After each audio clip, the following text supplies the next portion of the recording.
जय श्री कृष्ण। दोस्तों, क्या आपने कभी सोचा है कि एक महान ऋषि जिसके तप की ज्वाला देवताओं तक को कपा देती थी, वही अचानक असुरों का देवता दैत्य गुरु कैसे बन गया?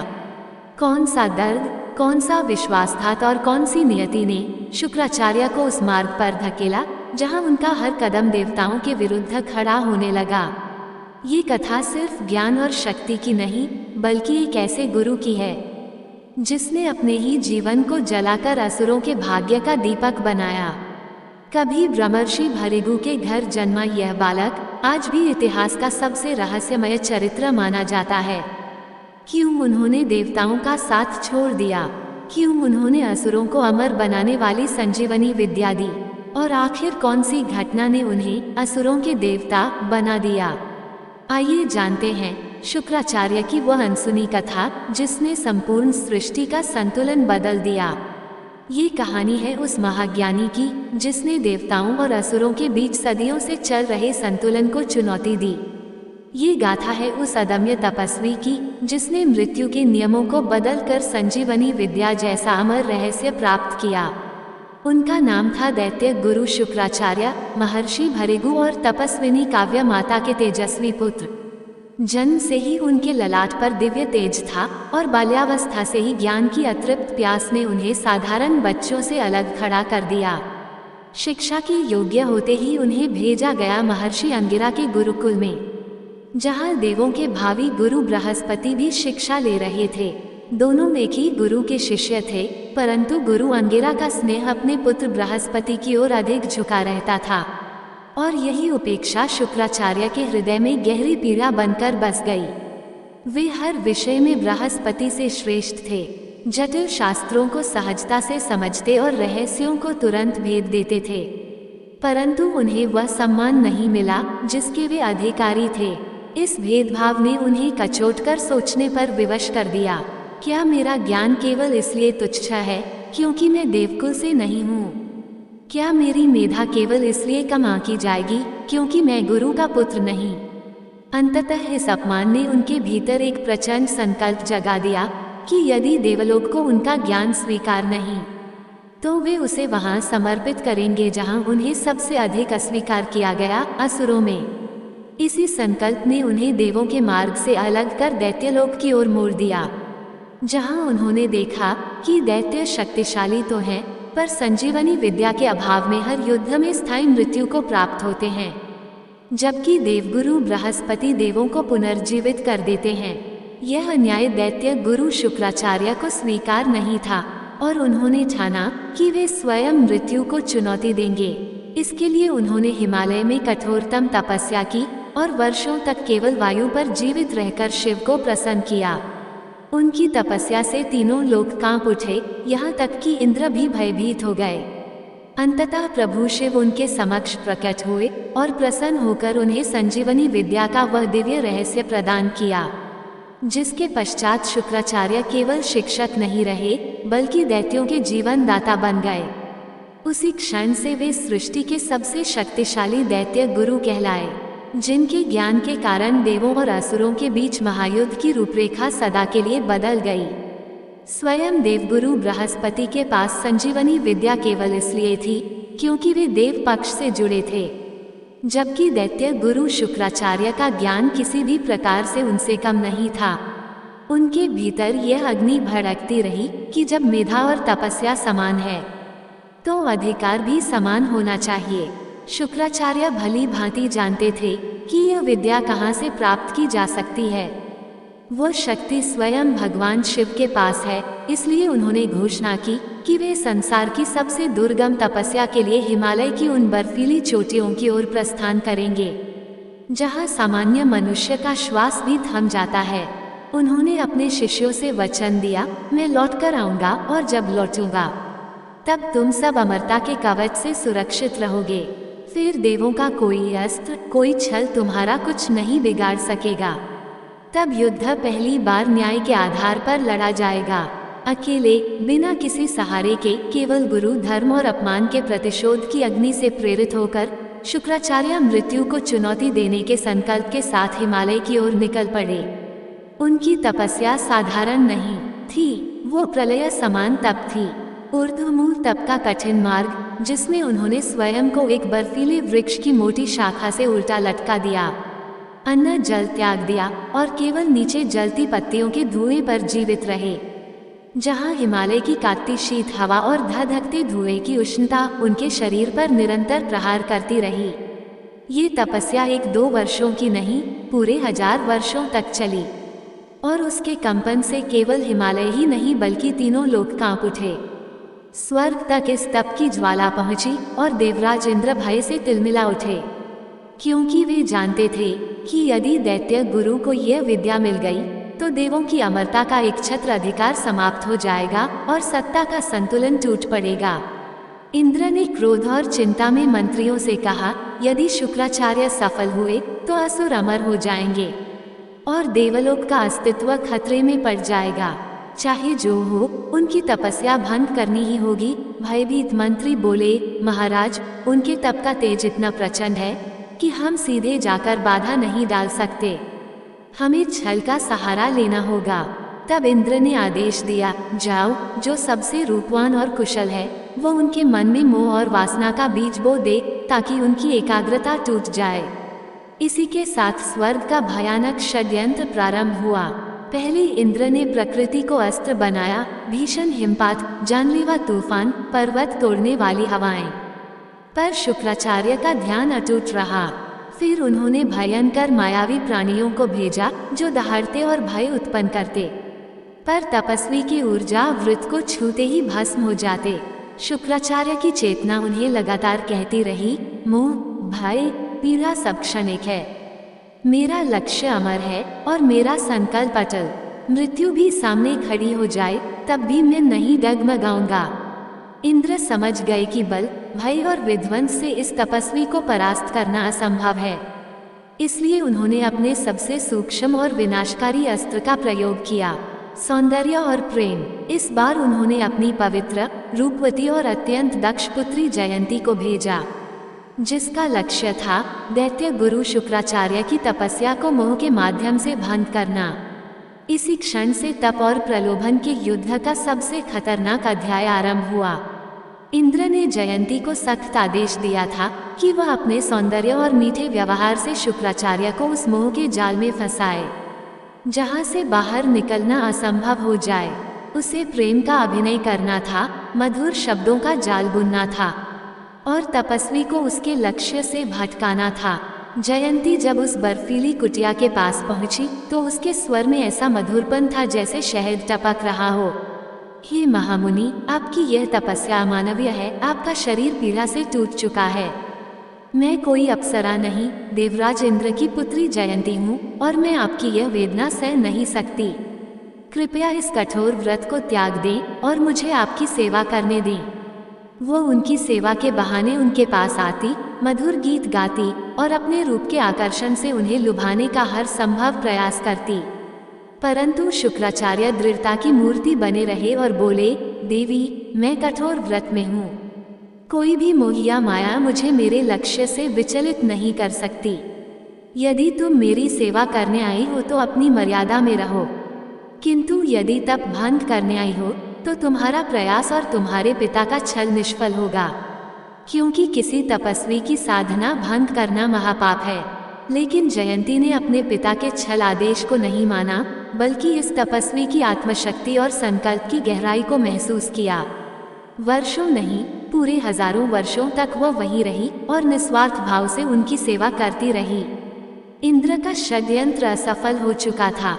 शुक्राचार्य की तपस्या की ज्वाला ने जयंती के हृदय के मोह को भस्म कर दिया और उसका आकर्षण धीरे धीरे आराधना और शुद्ध प्रेम में बदल गया।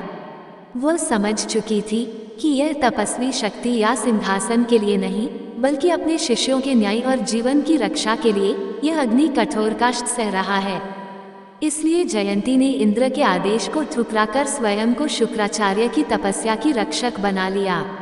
अब वो बाहरी प्रलोभनों और अदृश्य खतरों से उन्हें बचाने वाली एक आंतरिक शक्ति बन चुकी थी। जब हर बाहरी प्रयास विफल हो गया, तब अंततः तपस्या अपने चरम पर पहुंची और स्वयं देवों के देव महादेव को प्रकट होना पड़ा। वो क्षण जब मृत्यु पर विजय का वरदान मिलना था अत्यंत समीप था। 1000 वर्षों की अविचल तपस्या, शारीरिक पीड़ा, दैवीय मोह और असंभव तप के बाद सृष्टि की धड़कन थम सी गई और देवाधिदेव शिव प्रकट हुए।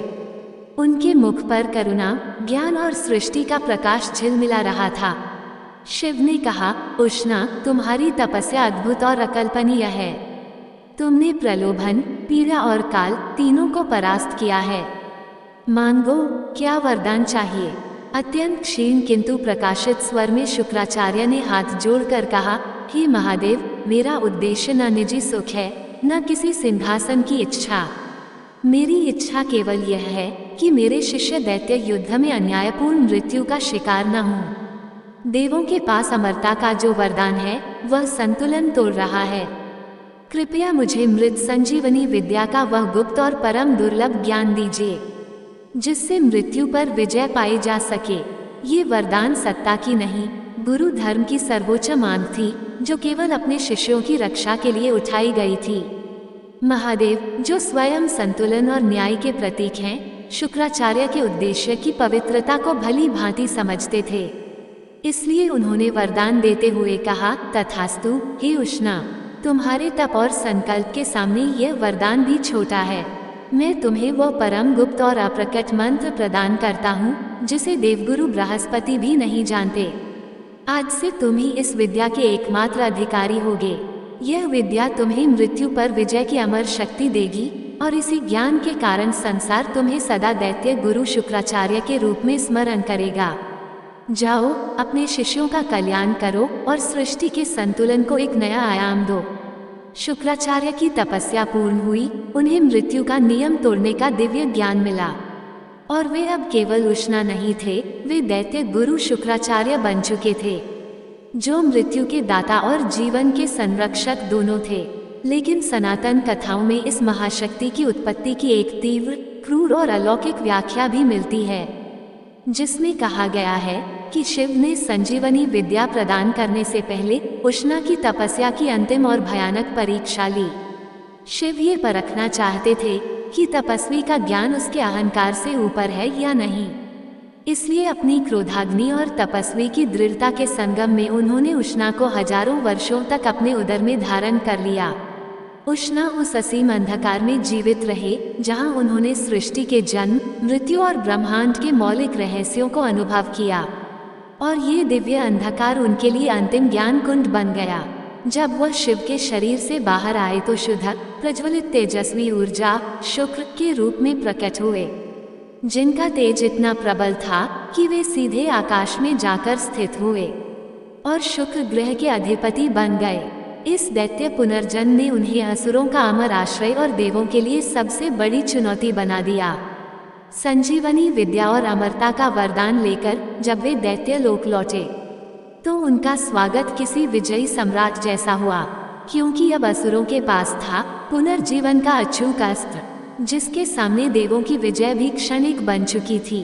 देवों के भाग्य पर एक विशाल संकट मंडरा चुका था, क्योंकि मृत्यु पर विजय पाए दैत्य गुरु अब ब्रह्मांडीय युद्ध को एक नए चरण में ले जाने वाले थे। देव असहाय थे, उनका हर वार असुरों को गिराता पर कुछ क्षण बाद वही असुर पुनर्जीवित होकर फिर खड़े हो जाते। इंद्र क्रोध और हताशा में सिंहासन से उठकर बोले, गुरुदेव, हमारी सारी शक्ति व्यर्थ हो रही है। शुक्राचार्य ने मृत्यु के नियम को ही बदल दिया है। जब तक उनके पास यह विद्या है हम असुरों को नहीं हरा सकते। तब देवगुरु बृहस्पति गंभीरता से बोले, राजन, यह मंत्र बल से या छल से नहीं मिलेगा, केवल ज्ञान से प्राप्त होगा। शुक्राचार्य महान गुरु हैं, योग्य शिष्य को ज्ञान देने से कभी मना नहीं करते। इसके बाद उन्होंने अपने पुत्र कच्छ को देखा जिसकी आंखों में निष्ठा और त्याग का तेज था। बृहस्पति ने भारी मन से कहा, पुत्र, तुम्हें दैत्य लोक जाना होगा, शुक्राचार्य का शिष्य बनना होगा, उनकी सेवा करनी होगी और उनके हृदय से संजीवनी विद्या का रहस्य प्राप्त करना होगा। ये तुम्हारा सबसे बड़ा बलिदान होगा। कच्छ ने तुरंत हाथ जोड़कर कहा, पिताश्री, मैं देवों के अस्तित्व की रक्षा के लिए हर त्याग करने को तैयार हूँ। मैं वह विद्या लेकर ही लौटूंगा, यह मेरा वचन है।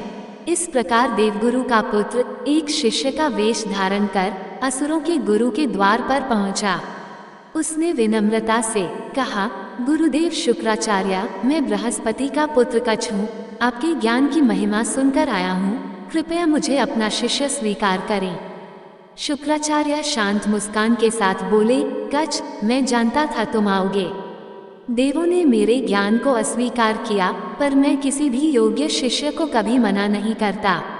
ज्ञान पर किसी का एकाधिकार नहीं है। रहो, सीखो और जितना ज्ञान ग्रहण कर सकते हो करो। पर याद रखना, ज्ञान प्राप्त करना एक बात है और उसे बचाकर रखना दूसरी। शुक्राचार्य ने कच्छ को स्वीकार किया, पर क्या ये गुरु की उदारता थी या उन्हें कच्छ के गुप्त उद्देश्य का आभास था? यहीं से शुरू हुई गुरु और शिष्य के बीच वह कहानी जहां कर्तव्य, प्रेम और छल एक अद्भुत त्रिकोण बनाते हैं। कच्छ ने धैर्य और समर्पण से अपना मिशन शुरू किया। शुक्राचार्य ने भी उसे ज्ञान के द्वार खोल दिए, पर संजीवनी विद्या अभी भी रहस्य की परतों में बंद थी। इस कठिन यात्रा में कच्छ की अनजानी ढाल बनी शुक्राचार्य की पुत्री देवयानी, जो उसकी सादगी और तेज पर मोहित होकर प्रेम में डूब गई। पर कच्छ ने विनम्रता से कहा, गुरुपुत्री, मेरे लिए प्रेम केवल ज्ञान है। उसकी मर्यादा ने देवयानी के प्रेम को और गहरा कर दिया और उसके संरक्षण से कच्छ दैत्यलोक में सुरक्षित रहा। पर दैत्यों ने षड्यंत्र रचा, ये देवपुत्र हमारे अमर रहस्य के लिए खतरा है, इसे समाप्त करो। पहला प्रहार हुआ, उन्होंने कच्छ की हत्या कर दी, पर देवयानी की व्याकुल पुकार पर शुक्राचार्य ने संजीवनी देकर उसे जीवित कर दिया। दैत्य फिर उन्मत्त हुए, दूसरी बार कच्छ को जलाकर उसकी राख समुद्र में बहा दी। पर गुरु पुत्री के आंसुओं से विवश होकर शुक्राचार्य ने उसे पुनः जीवन दिया। यह अपमान दैत्यों के अहंकार को और भड़काता गया और अब उन्होंने सबसे भयानक चाल चली। कच्छ को मारकर उसकी भस्म मदिरा में मिलाई और वही सुराही गुरु को पीने के लिए दे दी। क्षण भर में कच्छ उनके शरीर का हिस्सा बन चुका था। देवयानी की चीखों के बीच गुरुदेव स्तब्ध थे। कच्छ मेरे भीतर है, अब मंत्र भी उसे बाहर नहीं ला सकता। एक ही उपाय है, मेरी मृत्यु। उनका हृदय फट गया, वह अनजाने में गुरु पाप के बोझ तले टूट गए। उन्होंने पेट पकड़कर कांपते हुए पुकारा, वत्स कच्छ, तुम कहाँ हो? यदि तुम बाहर आए तो मैं देह त्याग दूंगा। भीतर से कच्छ ने शांत पर दृढ़ स्वर में कहा, गुरुदेव, यह मेरा छल नहीं, नियति है। मेरे पास समय कम है, कृपया मुझे मरने से पहले संजीवनी विद्या सिखा दें। मैंने आपका शिष्य धर्म निभाया है, अब आप अपना गुरु धर्म निभाइए। शुक्राचार्य के सामने सबसे कठिन धर्म संकट था, पुत्री का प्रेम, शिष्य का कर्तव्य और अपने प्राणों का मूल्य। पर गुरु का धर्म सर्वोच्च था। उन्होंने निश्चय किया कि ज्ञान का दान जीवन से बड़ा है और संजीवनी विद्या कच्छ को देकर अपने गुरु धर्म की सर्वोच्च परीक्षा पूर्ण की, भले ही उस ज्ञान का मूल्य उनका अपना प्राण क्यों न हो। वत्स कच्छ, तुम मेरे उदर में हो और तुम ही मेरी मृत्यु बनोगे, पर मैं तुम्हें अधूरा नहीं मरने दूंगा। मैं तुम्हें मृत संजीवनी विद्या का परम गुप्त मंत्र सिखाता हूँ। ये गुरु का शिष्य को ज्ञान का अंतिम दान है। शुक्राचार्य अंतिम सांस लेते हुए कमजोर आवाज में बोले, इसे सीखो और जब तुम मेरे शरीर को भेद कर बाहर आओ तो सबसे पहले इसी मंत्र से मुझे ही पुनर्जीवित करना। यही मेरी गुरु दक्षिणा होगी। कच्छ ने संजीवनी विद्या प्राप्त कर ली थी, पर इसकी कीमत थी गुरु का जीवन। और अब उसके सामने अंतिम परीक्षा थी, क्या वह अपने छल पर विजय पाकर गुरु के आदेश का पालन कर पाएगा। देवों का मिशन सफल हुआ, पर इसकी कीमत एक गुरु का बलिदान था। ज्ञान की विजय में कच्छ बाहर आया। अब उसके पास मृत्यु पर विजय का अद्भुत ज्ञान था, पर गुरु का शरीर निर्जीव पड़ा था। कच्छ ने गुरु धर्म निभाते हुए मंत्र का उच्चारण किया, अहे ही जीव पुनर्जीवितो भव, और शुक्राचार्य पुनर्जीवित हो उठे। वे बोले, पुत्र, तुमने गुरु दक्षिणा चुका दी, तुम सत्यवादी निकले, तुमने मेरे प्राणों की रक्षा कर गुरु धर्म की सर्वोच्च मर्यादा निभाई। पर शुक्राचार्य के मन में पीड़ा थी कि अपने शिष्यों के नीच छल से उन्होंने अनजाने में मदिरा का सेवन किया था, जो एक ब्राह्मण के लिए घोर पाप माना जाता है।